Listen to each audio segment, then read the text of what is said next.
Leaks case में अदालत उज़्मा के शरीफ खानदान के कारोबार पर सवालात।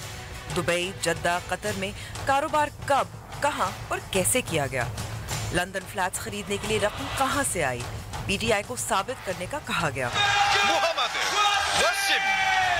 पाकिस्तान के एक और शाहीन की ऊंची उड़ान, बॉक्सर मोहम्मद वसीम ने किया मुल्क का रोशन नाम।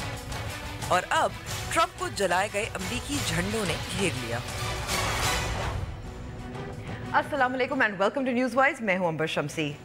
दुबई से दोहा, दोहा से जद्दा, जद्दा से लंदन। आज पाकिस्तान तहरीक इंसाफ के नए वकील नईम बुखारी ने वज़ीर आज़म की कौमी असम्बली की तकरीर को साथ रखते हुए लंदन फ्लैट्स के लिए शरीफ ख़ानदान की कारोबारी तारीख और रकम के हुसूल से मुतल्लिक़ मुतज़ाद बयानात की निशानदेही करने की कोशिश की। लेकिन अगर नईम बुखारी ने एक पुरकशिश तस्वीर खींची, इन मुश्तबा कारोबारी सौदों की कड़ियाँ फ़िलहाल वज़ीर आज़म नवाज शरीफ तक नहीं जुड़ी और अदालत में भी जज साहिबान ने मज़ीद दस्तावेज़ात और सबूत मांगे हैं। और प्रोग्राम में हम पाकिस्तानी बॉक्सर मोहम्मद वसीम से भी बात करेंगे, जिन्होंने मज़ीद बैनुल-अक़वामी एजाज़ जीता तहैया किया हुआ है। ऐसा मुल्क जहाँ खेल के लिए वसाइल और सहूलियात कम हैं, इस तरह के पुरज़्म और टैलेंटेड खिलाड़ियों को जितना सराहा जाए कम है। लेकिन शुरू करते हैं टॉप स्टोरी से और सुनते हैं कि अदालत उज़्मा के बाहर PMLN और PTI के रहनुमाओं ने क्या क्या बातें की।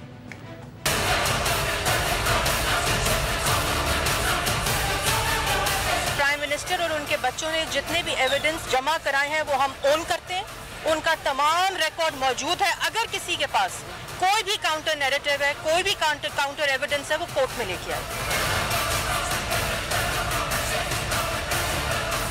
सारा केस जो बिल्डअप किया हुआ था नवाज शरीफ ने कि कैसे मेफेयर की अपार्टमेंट्स खरीदी गई, वो सारा केस एक ही डॉक्यूमेंट से खत्म हो गया। इस वक्त स्टूडियो में हमारे साथ मौजूद हैं पाकिस्तान तहरीक इंसाफ के तर्जुमान फवाद चौधरी। बहुत बहुत शुक्रिया हमें वक्त देने का। फवाद, आज काफ़ी कॉन्फिडेंट लग रहे थे पाकिस्तान तहरीक इंसाफ के वकील नईम बुखारी। उन्होंने काफ़ी एक इंटरेस्टिंग जो पिक्चर है बिजनेस ट्रांजैक्शंस की वो खींची थी, लेकिन जो आर्ग्यूमेंट उस पर मबनी था वो 62-63 पे लग रहा था कि एक जो वज़ीर आज़म ने तकरीर की थी कौमी असम्बली के सामने, उसमें जो कॉन्ट्रडिक्शन से मुतज़ाद बयानात थे। लेकिन अब आपने ज़ाहिर कड़ियाँ जो हैं वो मिलानी है वज़ीर आज़म नवाज शरीफ से, इन फ्लैट्स की मिल्कियत के हवाले से, इसके अलावा मरियम नवाज शरीफ की जो किफ़ालत के हवाले से। देखिए, अगर आप गौर करें तो प्राइम मिनिस्टर साहब की 3 स्टोरीज थी। पहली स्टोरी ये थी कि उन्होंने गल्फ स्टील एक दुबई में मिल लगाई, उसको $9 मिलियन में बेचा और उससे ये अपार्टमेंट्स खरीदे गए। दूसरी स्टोरी ये आई कि उन्होंने ये $9 मिलियन जो हैं वो कतरी एक प्रिंस हैं सो कॉल्ड, जिनको आज अदालत ने कहा पहले चेक कर ले प्रिंस हैं भी कि नहीं है, उनको दे दिए और उनसे इस प्रॉपर्टीज़ जो हैं वो ले ली। तीसरी स्टोरी ये थी कि जद्दा में मिल बेची गई और उससे हम बिज़नेस कर रहे थे। अब बुनियादी तौर के ऊपर आज जो अदालत में साबित ये हुआ है कि जिस मिल की बुनियाद के ऊपर वो बात कर रहे थे उसकी तो वो तो खुद 36 मिलियन दिरहम की लाइबिलिटीज में थी, लिहाजा जो दुबई वाली है तो उसकी इनकम तो आ नहीं रही, लिहाजा वो इनकम जीरो हो गई प्राइम मिनिस्टर साहब की। फिर जद्दा का मामला है। और जिस तरह से आपने देखा कि जजेस ने खुद ये सवाल किया, जजेस ने खुद ये ऑब्जर्व किया, नईम बुखारी साहब नहीं बात कर रहे थे, उन्होंने कहा कि या तो प्राइम मिनिस्टर साहब कौम से खिताब में गलत बात कर रहे थे या पार्लिमान में गलत बात कर रहे थे या यहाँ पे गलत बात कर रहे हैं, जिसके जवाब में किसी ने पीछे से ये कहा था कि नहीं तीनों जगह पे ही झूठ बोल रहे हैं। तो अब बुनियादी तौर के ऊपर प्राइम मिनिस्टर साहब का जो इस वक्त जो और दूसरा उसके साथ साथ जो स्टोरी है वो ये है कि हसन नवाज शरीफ साहब ने 2001 से 2005 के दौरान कंपनीज बनाई जिनको मिलियंस ऑफ पाउंड उन्होंने जो है वो लोन दिया। ठीक है, अब ये पैसे कहां से आ रहे थे? मरियम नवाज शरीफ साहिबा का जवाब, लेकिन ज़ाहिर है जो उनकी तो बात इस वक्त हम नहीं कर रहे क्योंकि मियां नवाज शरीफ और मरियम नवाज का मामला है ना। नहीं, देखिए ना, बच्चों का मामला है, हसन नवाज साहब का, हुसैन नवाज का और मरियम बीबी का। मरियम बीबी का जो मामला है वो ये है जो आज फिर again I will refer to the bench and not the, उन्होंने कहा कि 2006 में आपने यहाँ पे एक ट्रस्ट डॉक्यूमेंट दी है जिसमें आप कह रहे हैं ये ट्रस्टी हैं, ये बेनिफिशियल ओनर नहीं है, लेकिन जो FIA है फेडरल इन्वेस्टिगेशन एजेंसी जो नईम बुखारी साहब ने उसका हवाला भी दिया, उसका हवाला दिया, जो ब्रिटिश वर्जन आइलैंड की फेडरल इन्वेस्टिगेशन एजेंसी है, वो 2012 में कह रही है कि आप बेनिफिशियल ओनर हैं मरियम नवाज शरीफ। तो जस्टिस आसिफ सईद खोसा साहब ने ये स्पेसिफिक बात ये करी कि भाई آپ نے یہ ٹی کا جو ایگریمنٹ ہوتا ہے وہ تو پہلے تو رجسٹر کرانا پڑتا ہے, وہ رجسٹریشن کہاں ہے, اور اگر آپ ٹرسٹی تھے تو پھر آپ نے ان کو کیوں نہیں بتایا کہ آپ ٹرسٹی ہیں. سو 2-3 چیزیں تو بالکل واضح ہو گئی ہیں. ایک تو اوکے واضح ہو گئی ہے, لیکن پاکستان مسلم لیگ نون کا ہم جواب اس پر لیں گے بریک کے بعد.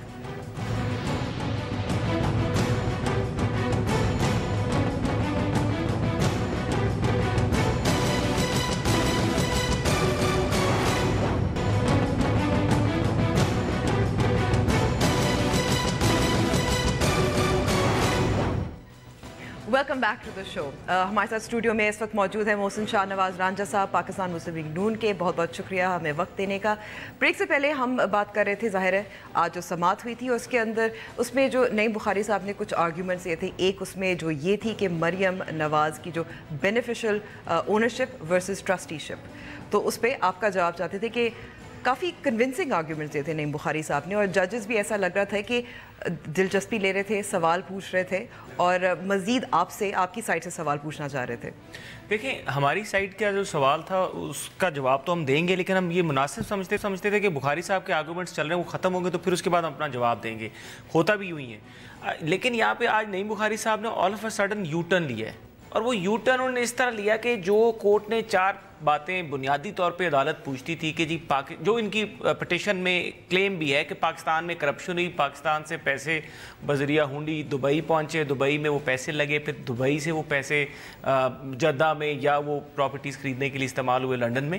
یہ جو ان کا تھا نا ایلیگیشن, یہ اس کے اوپر کوئی ڈاکیومنٹ نہیں آیا, اور انہوں نے دیکھیں ان کی جہاں سے شروع کریں, دیکھیں نا اگر ایک جہاں پہ انسیڈنٹ ہوتا ہے وہاں سے بات کہانی کی شروع ہوتی ہے, یہ وہ اب ختم کر گئے ہیں, وہ بات ہی ختم ہو گئی ہے. پاکستان میں سے کوئی پیسہ باہر گیا تو یہ ہم سمجھتے ہیں کہ ہماری بہت بڑی ایک اچھی ابھی چل رہی ہے جیت. کل کورٹ اس کے اوپر کیا بات کرے کہ پاکستان میں کرپشن اور پاکستان میں سے پیسہ باہر جانے والی بات تو ختم ہو گئی. ظاہر فواد, آپ تو اس کو جیت تصور پاکستان مسلم لیگ نون کی. میں تو آج گوڈی بیگز بنائے ہیں میں نے 5, محسن کے لیے, مائزہ کے لیے, طلال, دانیال اور زبیر صاحب کو گوڈی بیگ میں بھجوا رہا ہوں. گلیکسوز دی ہے, اس میں کیلشیم کی گولیاں ہیں, اچھی لیگزوٹنل وغیرہ نیند, تاکہ اچھی نیند آ سکے رات کو.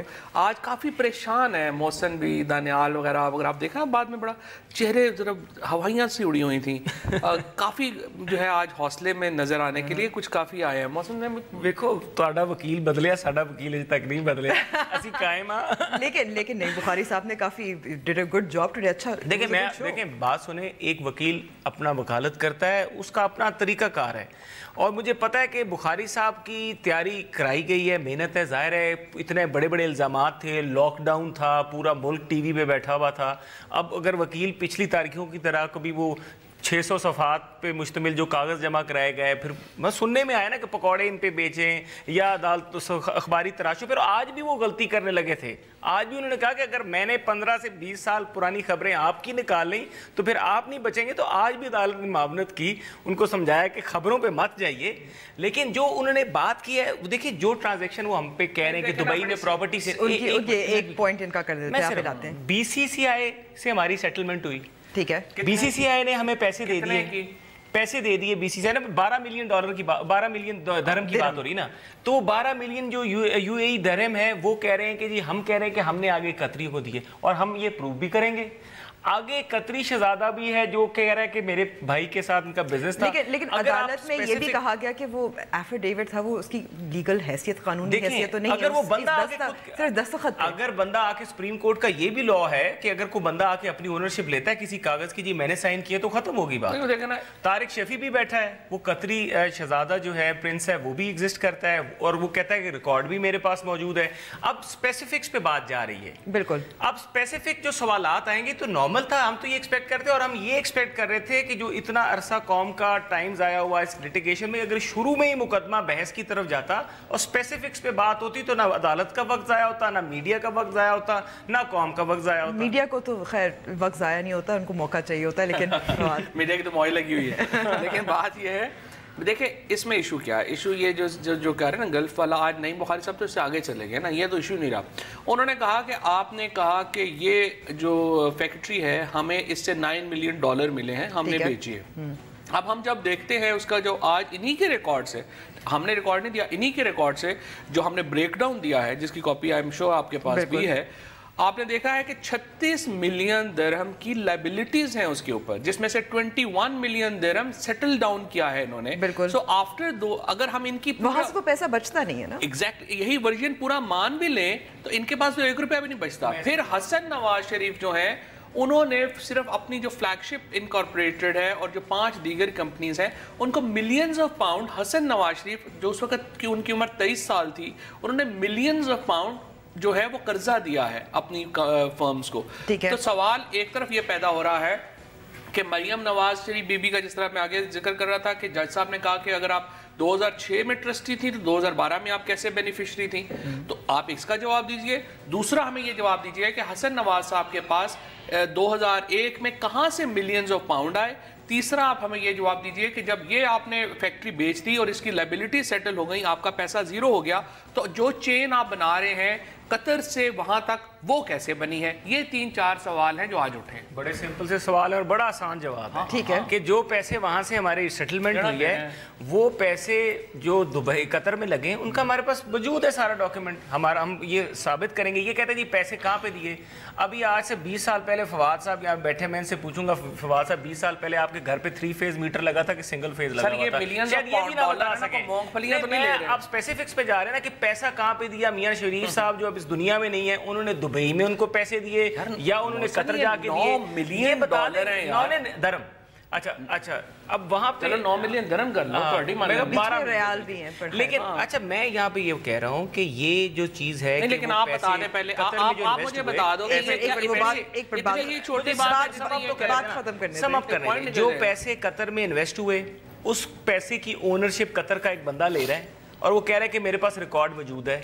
अगर अदालत उसको बुलाएगी या अदालत वहां पे अपना बंदा खुद मुनासिब, जिस तरह कोर्ट की मर्जी है, वो रिकॉर्ड भी मिलेगा और वो बंदा भी बताएगा। कॉन्फिडेंट नहीं है इनके पास रिकॉर्ड्स हैं। दूसरी बात, एक और बात, इन्होंने 3 इल्जाम बात की। दूसरी इन्होंने ये बात की कि मैं ये बात करता हूँ, ये हसन नवाज वाले जो फ्लैट्स हैं, ये तो आज तक उनकी बात ही नहीं करते थे। 4 फ्लैट्स 16 ए 17 ए, ये हसन नवाज वाले आज क्यों लेकर आ गए? नहीं ना, वो इसलिए लेकर आए कि जो कोर्ट का बुनियादी सवाल था कि आप हमें इस सवाल का जवाब दे दें कि 2006 से पहले आप कहते रहे कि ये फ्लैट्स 1991 से लेकर 96 के बीच में ट्रांजैक्शन हुई, ये 2006 से पहले मरियम नवाज और बच्चों के नाम लग चुके थे, आप इसका कुछ सबूत लेके आए। वो अब नहीं आ रहा, ये बात अब डेविएट कर रही है। इजाजत है जनाबे वाला? अब आपको इजाजत है। अच्छा, पहली बात तो है कि मैं आपसे एक पूछना चाहता हूँ, आपने 9 मिलियन दिरहम, चले दिरहम ही लगा लें, आज से 15 साल पहले किसी को दिए हों, आप भूल जाएंगे? 20 साल और वो भी वाले साहब भूल जाएंगे। ऐसे तो ख्वाब ही आ सकते हैं पैसों के, लेकिन खैर आगे बढ़े।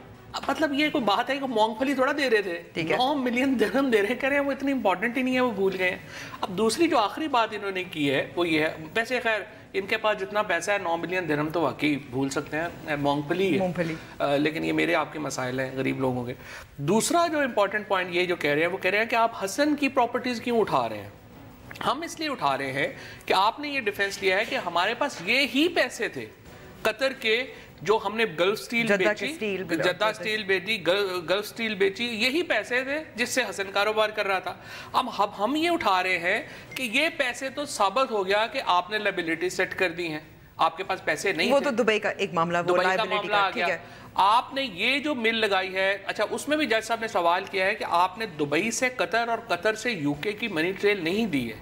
वो अब देखते हैं ये जवाब आता है इनका। लेकिन ये सवाल आपकी साइड से भी था, हमारा तो है ही ना, लेकिन मैं इसलिए जज साहब को रेफर कर रहा हूँ कि वो जरा न्यूट्रल हो जाता है। हम करेंगे तो आप कहेंगे कि ये तो है ही अच्छा। दूसरा इंपॉर्टेंट जो बात ये जो कर रहे हैं अब हसन का, जो सऊदी अरब में मिल फिर नहीं लग सकती। अगर आपने पैसे सारे आपने कतर दे दिए हैं तो सऊदी अरब में मिल कैसे लगाई है, और सऊदी अरब में जो मिल लगाई है उसको आपने बेचा है तो उसके पैसे यूके कैसे भेजे हैं, ये अभी आप हमें बता दें।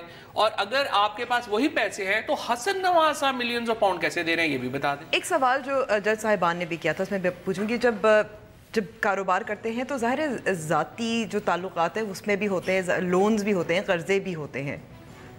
हाँ हो सकते हैं, बताएं ना। मिसाल के तौर के ऊपर इन्होंने जो आप एक फरिश्ता ढूंढा है, قطری جس کو آج جج صاحب نے کہا پہلے چیک کر لیں شہزادہ ہے بھی کہ نہیں ہے, جس کی obviously ایج کا بھی نہیں پتا, ہمیں پتا بھی نہیں کون ہے کون نہیں ہے, ان کو جس طرح سے انہوں نے ڈھونڈا ہے. اب یہ اگلا کام یہی کریں گے, یہ کریں گے کہ جی کنگ عبداللہ ہمارے بڑے دوست تھے تو انہوں نے ہمیں پیسے دے دیے تھے جو ہم پاکستان سے نہیں آئے, ہم وہاں سے لے کے گئے ہیں. یہ اپنی پلیز اس طرح ہی کی ریڈیکولس پلیز لے کے آئیں گے جس کے اوپر پاکستان کے لوگوں کو پتا ہے, پاکستان میں کورٹس کو پتا ہے, اور 3 دفعہ سٹوریز یہ بدل چکے ہیں, 7 دفعہ یہ اور بدلیں گے. ایک بات ہے, متضاد بیانات تو ظاہر ہے, وہ بالکل انہوں نے ثابت کیا ہے چاہے ڈاکیومنٹس نہ ہوں. دیکھیں جی, میں آپ کو بتا رہا ہوں کہ جو اصل میں یو ٹرن انہوں نے لیا ہے, اتنا بڑا یو ٹرن لیا ہے, اور میں پوری قوم کو بتا رہا ہوں, اور میں کہوں گا کہ 4 فلیٹ آپ کہتے تھے, اب 4 فلیٹوں والی تو بات ختم ہوگی, اور 4 فلیٹ کا تعلق ہے حسین سے. حسن کا تو نیکسس نہیں تھا اس وقت. اب آپ نے دیکھا جب 4 فلیٹوں میں حسین کے اوپر آپ کچھ ثابت نہیں کر رہے, اب آپ نے حسن کی جو پراپرٹی کی انویسٹمنٹ وہ نکالی, اور ہم اس کو بتائیں گے کہ ہمارے جدہ میں سٹیل مل کس طرح لگی, کیونکہ جدہ کا تو ایشو ہی نہیں تھا. ایشو تو تب تک تھا 4 فلیٹس کا, جو جج صاحب بھی کہتے تھے کہ آپ نے ہمیں 4, جس بات انہوں نے حامد خان صاحب کو تھوڑا سا کہا بھی, اور پھر انہوں نے آج بھی کہا کہ یار پھر آپ ہمیں پریشان کرتے ہیں کیونکہ آپ طویل بحث کرتے ہیں لیکن کام کی بات نہیں کرتے. انہوں نے یہی بات کی کہ دیکھیں جی 4 فلیٹ تھے, 4 فلیٹ کہاں سے پیسے پاکستان میں سے کس طرح گئے, دبئی میں انویسٹمنٹس کس طرح کی گئی, اور دبئی سے پیسہ کس طرح گیا. آپ نے ان چیزوں کا جواب دے دیں ہمیں. 4 فلیٹ, اور یہی عدالت کا دل تھا کہ ہم اس کو پریلیمنری ہیئرنگز میں ختم کر دیں. انہوں نے اس کو جان بوجھ کے, کیونکہ پریلیمنری ہیئرنگز میں وہ 4 والی بات نہ یہ ثابت کر رہے ہیں پاکستان سے باہر پیسہ گیا, نہ یہ ثابت کر پا رہے ہیں کہ جو دبئی میں جو پراپرٹیز تھی وہ ہم نے 91 میں خریدی, لنڈن میں پراپرٹیز ہم نے 91 میں خریدی ہیں. اب وہ کلیم ان کا کہیں نہیں کھڑا ہو رہا. اب انہوں نے بیچ میں سے کہانی ڈالی ہے, اور وہ کہانی لے کر آگے جی سیٹس طرح ہوئی ہے. مطلب they want to make it a matter of further inquiry. ہم چاہتے ہیں کہ یہ کورٹ خود ڈیسائیڈ کرے. کورٹ خود ڈیسائیڈ کرے. یہ اگلا سوال میرا یہی ہونا تھا. ظاہر ہے کیونکہ پاکستان مسلم لیگ نون جو ہے ظاہر اگلی سماعت ہوگی, دفاع کرے گی, اپنے ڈاکیومنٹس پیش کرے گی, اپنے دلائل پیش ہوں گے. لیکن اب دونوں سے میں پوچھوں گی, پہلے آپ سے فواد, کمیشن بننا چاہیے یا اسی طرح؟ نہیں, اب تو ختم ہو گئی نا بات. کمیشن کے اوپر تو جج صاحب پہلے بڑے, جو جج صاحبان تھے جب شروع ہوا تھا کیس اس وقت وہ لگ رہا تھا بنا رہے ہیں, اب لگ رہا ہے نہیں بنا رہے, اب تو وہ خود ہی سماعت کریں. خیر اب تو یہ کیس آلموسٹ آج جس طرح عمران خان نے آگے کہا ہے کہ ہماری طرف سے تو آلموسٹ مکمل ہو گیا, ختم ہو گئی ہے بات. اور ہم نے بتا دیا ہے کہ یہ جو پیسے نواز شریف صاحب کے وہاں پہ جو پراپرٹیز ہیں ان کی کوئی منی چین اویلیبل نہیں ہے. دھوکے, فراڈ, بلیک میلنگ. اگر کیس ریزالو ہو گیا اس بنیاد پر تو پھر سزائیں, ڈسکوالیفیکیشن یہ تو نہیں ہو سکتی. آرٹیکل 62 پہ ہوگی. آرٹیکل 62 یہی ہے. محسن میں آپ کو موقع دوں گا. آرٹیکل 63 یہی ہے نا, اس کے اوپر کیا ہے.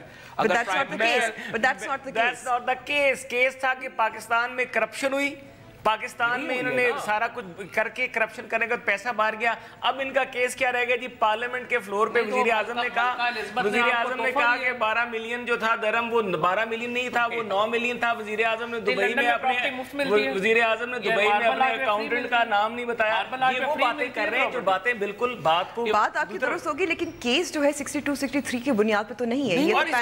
اس کے اوپر بھی, اچھا میں اس کے اوپر بھی بتاتا ہوں, اس کے اوپر بھی کورٹ کے مطلب باتوں میں آنریبل ججز ہیں, انہوں نے یہ کہا ہے کہ یہ جو سٹیٹمنٹس ہیں, جب انہوں نے حامد خان صاحب نے پڑھی اتنی 2 گھنٹے لگا دیے, انہوں نے کہا کہ ان سٹیٹمنٹس کی بنیاد پہ نہیں ہم کسی کو کچھ کہہ سکتے, ان اخباروں کے تراشوں کی بنیاد پہ ہم کسی کو سزا نہیں دے سکتے, نہ ہمارا وقت لگا سکتے. ہمارا وقت ختم ہو گیا. ابھی ظاہر ہے کیس چلے گا اور مزید ہم سنیں گے آپ دونوں کی طرف سے, لیکن اب ہمیں بریک پہ جانا ہے. بریک کے بعد ہم ملیں گے محمد وسیم سے, اور ہماری دعا ہے کہ وہ مزید کامیاب ہوتے رہے اینڈ ان کے بارے میں ہم زیادہ جانیں گے. بریک کے بعد.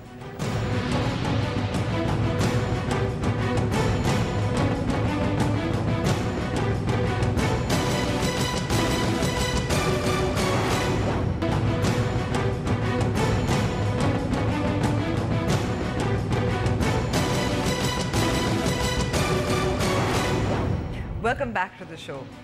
پاکستان کی آن, کوئٹہ کی شان, باکسر محمد وسیم نے ایک بار پھر کر دیا روشن ملک کا نام. تفصیل اس رپورٹ میں. پاکستانی पाकिस्तानी बॉक्सर मोहम्मद वसीम ने फिलिपाइन के बॉक्सर गमैल मकरामो को शिकस्त देकर world boxing council silver flyweight title जीत लिया है। जनूबी कोरिया में होने वाली फाइट में मोहम्मद वसीम ने फ्लाईवेट सिल्वर कैटेगरी टाइटल का कामयाबी से दिफा किया। उन्होंने ये मुकाबला 112 के मुकाबले में 114 पॉइंट से जीता। फिलिपाइन के गमैल मकरामो इससे कबल 17 मुकाबलों में नाकाबिले शिकस्त रहे थे, जिसके 22 फाइट के लिए उन्हें पसंदीदा करार दिया जा रहा था, लेकिन मोहम्मद वसीम ने उन्हें हराकर अपसेट कर दिया। वो सिल्वर फ्लाईवेट टाइटल जीतने वाले पहले जनूबी एशियाई खिलाड़ी भी हैं। ताहम ये पहली बार नहीं कि मोहम्मद वसीम ने आलमी प्लेटफॉर्म पर अपनी कामयाबी के झंडे गाड़े हों। फ्लाईवेट सिल्वर कैटेगरी में कामयाबी मोहम्मद वसीम की मुसलसल 5वीं फतह है। मोहम्मद वसीम ने जुलाई में फिलिपाइन के बॉक्सर जेथर ओलिवा को शिकस्त देने के बाद वर्ल्ड बॉक्सिंग काउंसिल के सिल्वर फ्लाईवेट टाइटल अपने नाम किया था, जबकि सन 2014 में कॉमनवेल्थ गेम्स में चांदी का तमगा जीता था। और मोहम्मद वसीम हमारे साथ स्टूडियो में मौजूद हैं, अपनी जीत के बारे में, टाइटल जीतने के बारे में बताएंगे और उनकी ज़िंदगी जो है उसके बारे में हम ज़्यादा जानने की कोशिश करेंगे। बहुत बहुत शुक्रिया वक्त देने का और बहुत बहुत मुबारकबाद हो आपको। जब आप अपनी फ़ाइट देखते हैं, जैसे अभी हम देख रहे थे, क्या महसूस होता है?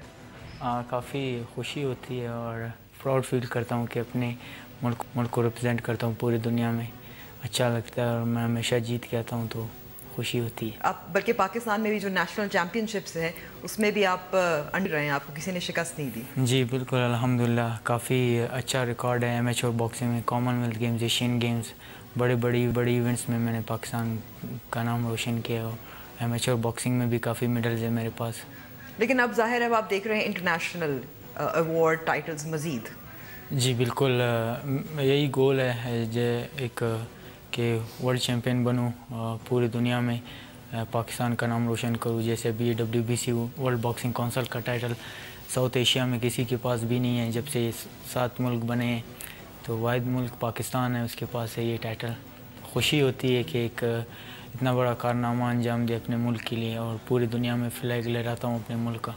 खुशी होती है जी। और कौन से बॉक्सर ऐसे हैं जिनको आप देखते हैं, जिनसे आप सीखने की कोशिश करते हैं?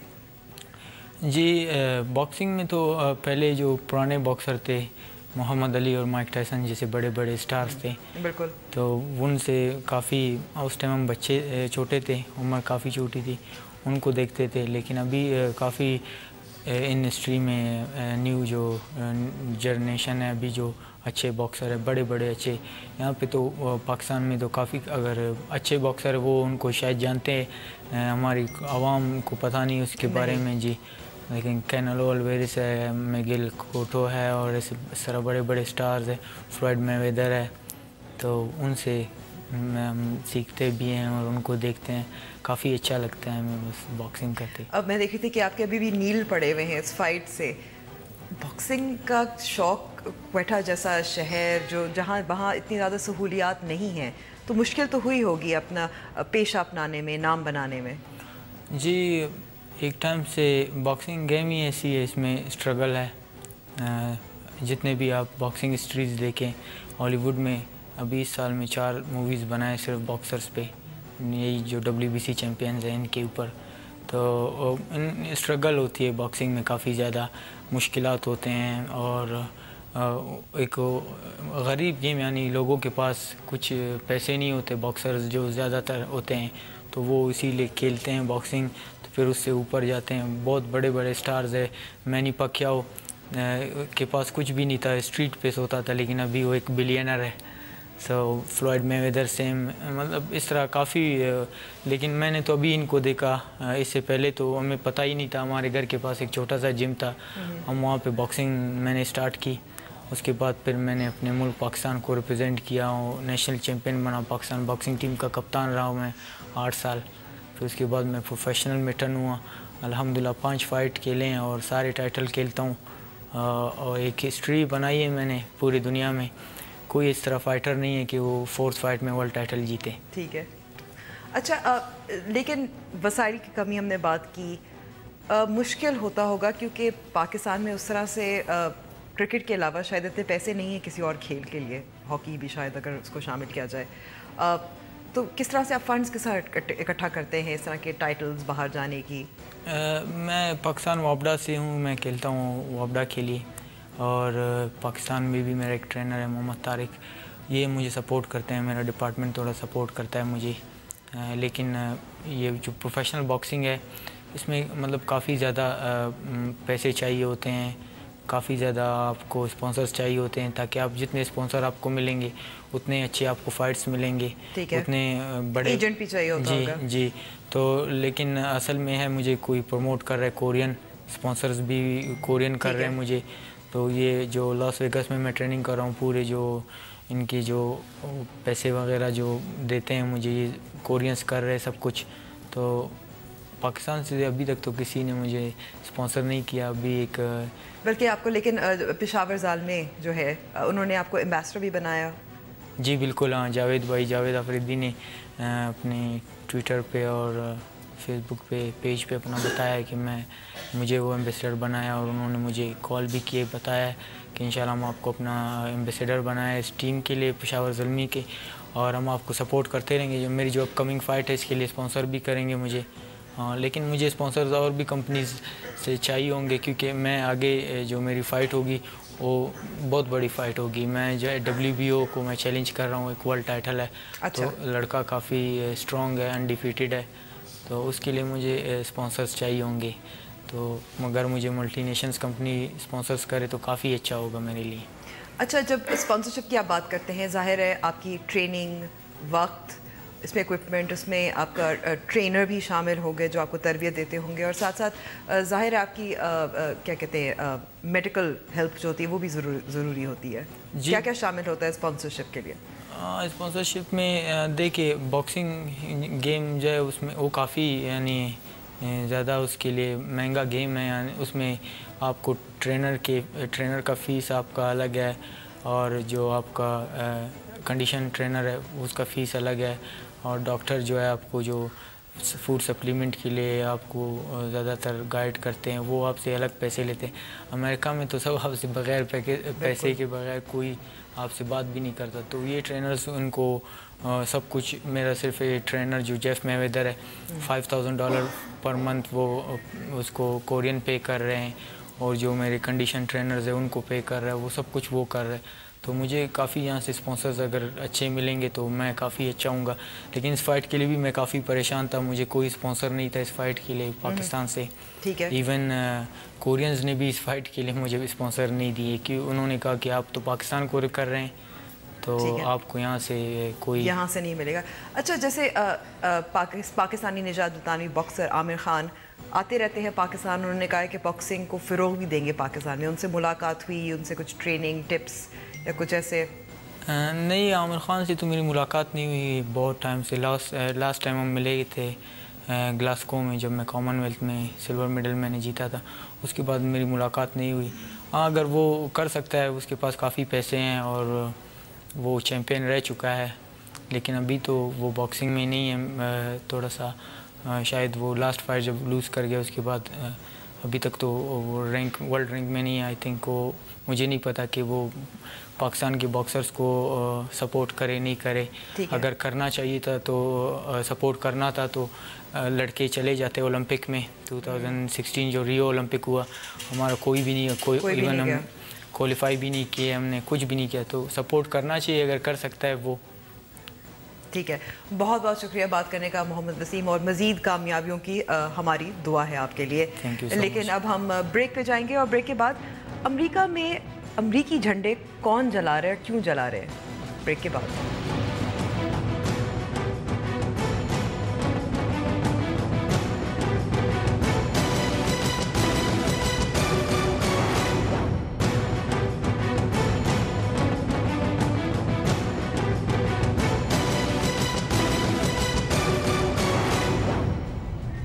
نیوز وائز میں ایک بار پھر خوش آمدید.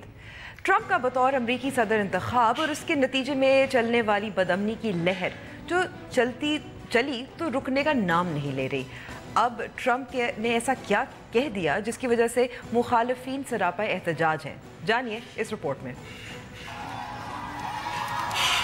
ٹرمپ کا ان کے مخالفین اور ناقدین کی جانب سے تنقید کے جواب میں سخت رد عمل, اور ٹرمپ کے سخت رد عمل کے جواب میں ٹرمپ مخالفین کے مزید مظاہرے امریکی سیاسی منظر نامے کا معمول بن چکے ہیں. हाल ही में डोनाल्ड ट्रंप की जानिब से अमरीकी परचम नजर आतिश करने वालों के लिए कानूनी नतज की धमकियों पर मुश्तमिल ट्वीट के रद्द अमल में दाएं बाजू के सरगर्म कारकुनों ने न्यूयॉर्क में ट्रंप इंटरनेशनल होटल के बाहर मजीद अमरीकी परचम नजर आतिश किए। ट्रंप ने अपनी ट्वीट में लिखा था कि किसी को भी अमरीकी परचम को जलाने की इजाजत नहीं होगी। अगर किसी ने ऐसा किया तो इसके नताइज भुगतने पड़ेंगे, शायद शहरियत की मनसूखी या फिर 1 साल जेल। ताहम अमरीकी सुप्रीम कोर्ट ने 1999 में फैसला दिया था कि परचम नजर आतिश करना जुर्म नहीं बल्कि एक तरह का एहतजाज है, जिसका हक अमरीकी आइन में पहली तरमीम की रूह से भी हासिल है। अदालत 1 से ज्यादा मरतबा ये भी करार दे चुकी है कि किसी शख्स की शहरियत मनसूख नहीं की जा सकती। सदारती इंतखाबात के बाद वोटों की दोबारा गिनती के अलावा दीगर मौज़ूआत के हवाले से भी डोनाल्ड ट्रंप ने मुतादिद इश्तिआल अंगेज ट्वीट्स की हैं, जिसकी वजह से उन्हें काफी तनकीद का सामना है। टीवी पर चलने वाले मॉर्निंग शोज की मकबूलियत हर जगह है, एक सी है, और कभी कभी ये प्रोग्राम कुछ नया करने के चक्कर में मुतनाज़ा भी बन जाते हैं। तफसील इस रिपोर्ट में। 25 नवंबर खवातीन के खिलाफ आलमी तशद्दुद का दिन के तौर पर मनाया गया। इसी मौके की मुनासबत से मराकश टीवी पर चलने वाले एक प्रोग्राम को अवाम की तरफ से सख्त रद्द अमल का सामना हुआ। मराकश के एक मॉर्निंग शो ने इस दिन को खवातीन के साथ होने वाले तशद्दुद के खिलाफ आवाज बुलंद करने के बजाय खवातीन को ये सिखाया कि अगर आप घरेलू तशद्दुद का शिकार हैं तो मेकअप के जरिए आप तशद्दुद के निशानात कैसे छुपा सकती हैं। शो के नशर होते ही अवाम ने सोशल मीडिया पर इसके खिलाफ सख्त रद्द अमल जाहिर करते हुए इसे शदीद तनकीद का निशाना बनाया। इसके साथ साथ मराकश की अवाम ने इस प्रोग्राम के खिलाफ don't cover domestic violence with makeup यानी घरेलू तशद्दुद को मेकअप से मत छुपाए नामी एक ऑनलाइन पटिशन का भी आगाज किया, जिसे 2500 से ज्यादा अफराद ने साइन किया। शो नशर करने वाले टीवी चैनल ने शो नशर होने के 2 दिन बाद अवाम से माफी तो मांग ली, लेकिन अवाम का मुतालबा है कि इस चैनल शो के एंकर और इंतजामिया के खिलाफ सख्त कार्रवाई करे। ह्यूमन राइट वॉच की एक रिपोर्ट के मुताबिक मराकश की 1/3 खवातीन किसी न किसी किस्म के घरेलू तशद्दुद का शिकार होती हैं, लेकिन मराकश के कानून के मुताबिक घरेलू तशद्दुद जुर्म के ज़मरे में नहीं आता। शुक्र है हमारे मॉर्निंग शोज़ पर ऐसी बात नहीं हुई कि घरेलू तशद्दुद को मेकअप के ज़रिए छुपाया जाए। लेकिन न्यूज़ वाइज का वक्त अब ख़त्म हो गया है, मुझे इजाज़त दीजिए। अगर आप हमें कमेंट करना चाहें शो पे तो हमारा फेसबुक पेज और ट्विटर हैंडल हाजिर है। खुदा हाफिज़।